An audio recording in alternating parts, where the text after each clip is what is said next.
Hello students, today we are dealing with 12th English section 2 second poem Indian Viewers. Let's begin topic with icebreakers. You look in the textbook icebreaker section. See first activity. Artisans are also called craftsmen. They are creators of diverse goods and use their hands to create unique, functional, and also decorative items using traditional techniques. Now complete the web given below. नीचे एक web दिया हुआ है जिसमें जो कुछ निर्माण करते हैं जिस नाम से जाने जाते हैं जैसे गोल्ड स्मिथ, सुनार जो होता है जो सोने के गहने बनाता है उसको गोल्ड स्मिथ कहते हैं। वैसे हमारे इस फील्ड में कौन कौन होते हैं जिनको लिए स्पेशल नाम है, हमको उस ब्लैंक्स में लिखना है। फॉर एग्जांपल टेलर जो कपड़े निर्माण करता है, दर्जी। हम याद कर सकते हैं कारपेंटर जो लकड़ी का काम करता है। हम बोल सकते हैं मैसन जो बिल्डिंग निर्माण करता है, मिस्त्री जिसे बोलते हैं हम लोग। वॉच मेकर घड़ी बनाने वाला, पॉटर पॉट्स बनाने वाला, स्कल्पचर मूर्तियां बनाने वाला।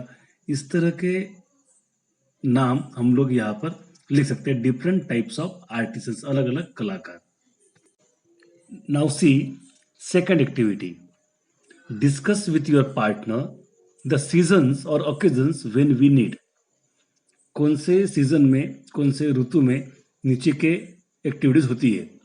ए, वुलन क्लॉथ्स। वुलन क्लॉथ्स कब पहनते हैं? Definitely it's winter.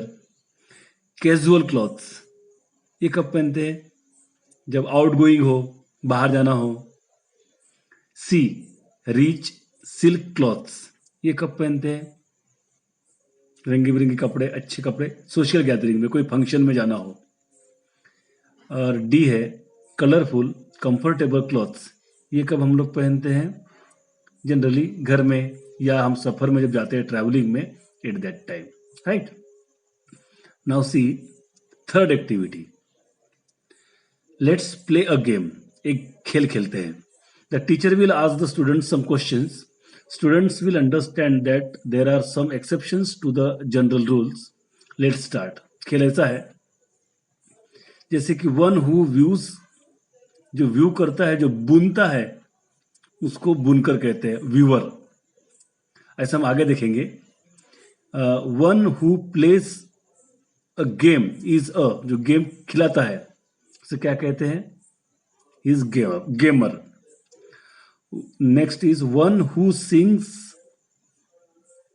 One who sings is, जो गीत गाता है, is singer, right. Then one who dances, जो डांस करता है, he is dancer. Next is one who is teaches, definitely he is a teacher. And one who cooks, he is not cooker, he is a cook, right. Now see next activity. We have often seen the pictures of Gandhi ji spinning on his चरखा। हमने चरखे पर गांधी जी को बुनते हुए देखा, चरखा घुमाते हुए देखा। Discuss the reasons behind this. इसका क्या कारण था? One has been given for you. एक दिया है कि चरखा चलाने का महत्व क्या था। पहला, ए, to give rural people an opportunity to earn their livelihood। ग्रामीण लोगों को अपनी जिंदगी जीने का एक मौका, यानी खुद अपना काम करो। ऐसे हम लोग क्या कारण निकाल सकते हैं? क्या वहां से मैसेज हमको मिल रहा है? हम बोल सकते हैं एक सेंस ऑफ स्वदेशी, स्वदेशी अपनाओ, खुद निर्माण करो। आगे हम बोल सकते हैं सेल्फ डिपेंडेंट कंट्री, स्वयं आधारित, आत्मनिर्भर भारत, आत्मनिर्भर देश बनाने के लिए भी हो सकता है। आगे बोल सकते हैं to promote cottage industry in country, अपने देश में कॉटेज इंडस्ट्री यानी ग्रामीण क्षेत्र में खुद का रोजगार निर्माण हो कॉटेज का, ये भी हो सकता है, right. Now see next activity, name some tools use by weavers. जो वीवर्स होते हैं बुनकर, वो कौन से टूल्स यूज करते, क्या पता है तुमको? जैसे कि एक लूम, जो लूम होता है जिसको वो हिलाता है, ऐसा और क्या हो सकता है? तो हम इसमें बोल सकते हैं एक विविंग कॉम्ब होता है जिसकी मदद से वो कपड़ा फंसाता है, धागे फंसाता है। एक उसके पास शेड स्टिक भी होती है, shed stick, right? Now see last activity in this ice breaker. Name some type of your types of yarns use by the weavers. Weavers क्या क्या मटेरियल यूज करता है अपने इसमें, इसके बारे में क्या नॉलेज है तुमको? जैसे कि एक लिनन यूज करता है, वैसे हम लोग बोल सकते हैं रेयन यूज करता है, वो पॉलिस्टर यूज करता है, ऊल का उपयोग करता है। इस तरह की चीजें वहां पर यूज होती है। तो ये था अपना ice breaker section. Now we are moving to our direct poem. As you see on next page, this poem is written by Sarojini Naidu. Now we'll see the poem. Sarojini Naidu was a political activist, feminist, and the first Indian woman who became the president of Indian National Congress. Sarojini Naidu's work as a poet earned her the sobriquet of Nightingale of India. Later, she became the governor of United Province in 1947, becoming the first woman to hold the office of the governor. Sarojini Naidu Bharat के स्वतंत्रता के संग्राम में उनका योगदान बहुत बड़ा था।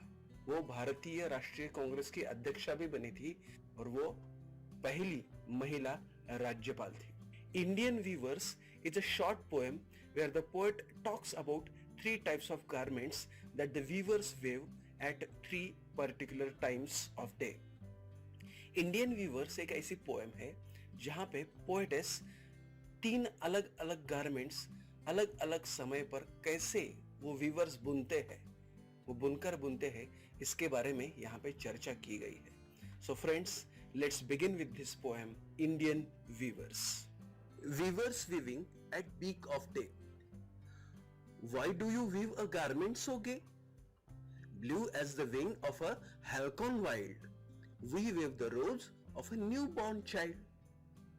Means, here poet is asking the question, early in the morning, why you are weaving this garment so beautiful? Its color is blue. Why did you choose this blue color which is so beautiful? We weave the robes of a newborn child. तो इसका मतलब यह है कि viewers को ये poetess पूछती है कि इतनी सुबह सुबह आप ये गारमेंट क्यों बुन रहे हो, और ये गारमेंट जो आप बुन रहे हो इतना ब्राइटफुल, इतना अच्छा क्यों है, और आपने ये जो ब्लू, रॉयल ब्लू, ये कलर क्यों आपने चूज किया है?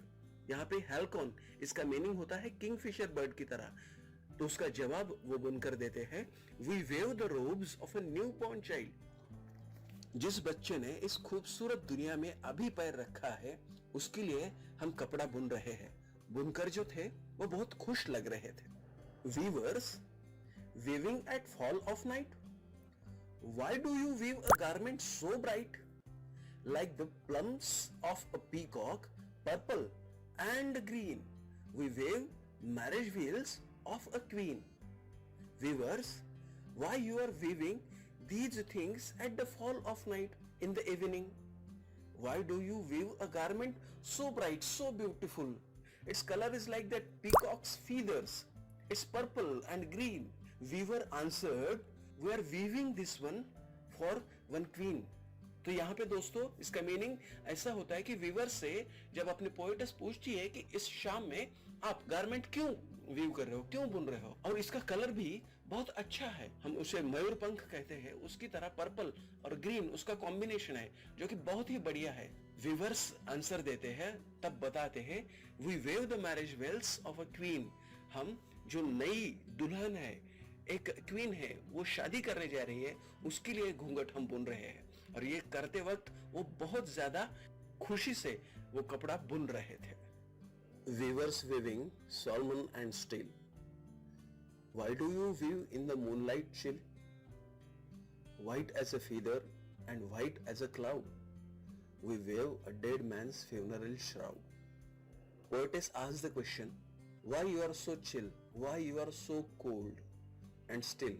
While weaving, then that weaver answered, we weave a dead man's funeral shroud. We are weaving this cloth for dead man.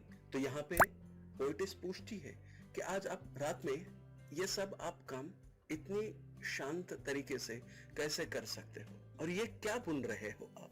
तब वो बुनकर बताते हैं, हम आज यहाँ पे कफन बुन रहे हैं। जब भी आदमी की मौत होती है तो उसके लिए जो कफन लगता है जिसका रंग क्लाउड की तरह व्हाइट होता है, तो हम वही बुन रहे हैं। पोएटिस हमें यहाँ पे बताती है कि ये जो 3 स्टांजा है, ये 3 स्टांजा अपनी लाइफ की 3 स्टेजेस है। Stanza 1 represents childhood, stanza 2 represents our youth, stanza 3 represents our old age. Stanza 1 में the robes of a new born child with the wing of a halcyon bird. इसका मतलब यही होता है, जब बच्चा धीरे धीरे बड़ा हो जाता है तो वो अपनी जिंदगी की सारी खुशियां काफी अच्छी तरह से लेता है। और यहाँ पे जिंदगी का जो कलर है उन्होंने रॉयल ब्लू या ब्लू सेलेक्ट किया है। और वो जो बुनकर थे वो सारी चीजें जब बुन रहे थे तो वो काफी खुश लग रहे थे। स्टांजा 2 में हमें पता चलता है, जो हमारा यूथफुल है, कि हर कोई आगे जाके शादी करता है, काफी अच्छी तरह से अपनी जिंदगी बताता है, तो वो जो जिंदगी का कलर है वो पर्पल और ग्रीन यहाँ पे बताया है। बुनकर का जो इमोशन है वहां पे वो हैप्पी, और वो बुनते समय वो काफी ज्यादा एक्टिव हो गया है। और स्टांजा 3 में dead man's funeral shroud white feather and cold, जो व्हाइट फीदर की तरह, क्लाउड की तरह व्हाइट हो, ऐसा कफन वो बुन रहे थे। और उसके लिए वो जब बुन रहे थे तब वो ज्यादा सीरियस थे, थोड़े शांत बन गए थे। And this is what the reality of life. So this is the summary and theme of the poem Indian weavers by Sarojini. Dear student, this was the poem. Now see brainstorming on this Indian weaver's poem. Look, first activity, discuss with your partner about the following vocations. नीचे कुछ vocations यानी व्यवसाय दिए हुए है, उसके बारे में हमको आपस में चर्चा करना है। वीविंग क्या होता है, टेलरिंग क्या होता है, नीटिंग क्या होता है, व्हाट इज एम्ब्रॉयडरिंग, ये आपस में डिस्कशन करना है। Next activity is discuss the various products made by the viewers in the poem. इस पोएम में कौन कौन से प्रोडक्ट्स बने हैं, जैसे हमने देखा फर्स्ट स्टांजा में रोप्स माने dress of a new born child, then in second stanza the marriage bells of the queen, and in third stanza dead man's funeral shrouds. Second activity में the words in the stanza, 3 stanzas of the poem mention different types of a day. Complete the table. वहाँ पर table complete करना है, time of a day कौन था, फिर words कौन से यूज किए उसके लिए, और व्यूअर्स के वर्ड्स क्या होते हैं उस समय, ये हमको fill. So, dear students, in this way, you have to solve all the activities given in this brainstorming sections. All these questions are important in examination point of view. If you find any difficulty in solving these questions, you can ask me. Okay, now we will stop here and we will meet again with next video.